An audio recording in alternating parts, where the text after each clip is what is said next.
What's going on? Welcome to today's review video. My name is Colton. Today I'm going to be reviewing the foil tape used in the how to reduce carbon monoxide from your furnace project. If this is your first time here checking out this video or our channel, we ask you to subscribe. The reason for that is we produce review and project videos and demonstrating how easy it is to turn your house into a home. If you want to see other review videos that we've completed in the past, go ahead and click on this link right up here. I would give this foil tape a 5 out of 5 stars, and I'll tell you why. This Nashua HVAC foil tape I purchased from Home Depot for $7.88.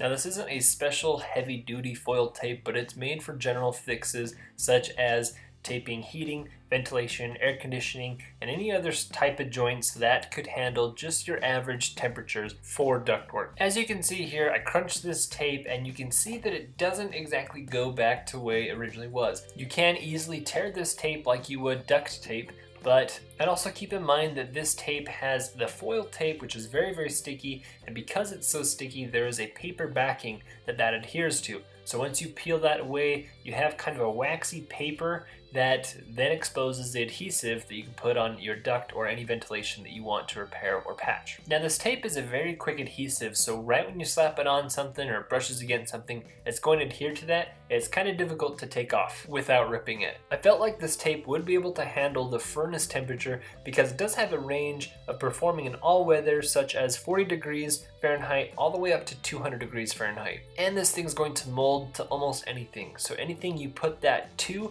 and adhere it to, especially vents that have cracks and divots, you can make sure that the tape goes inside those divots and you'll be good to go.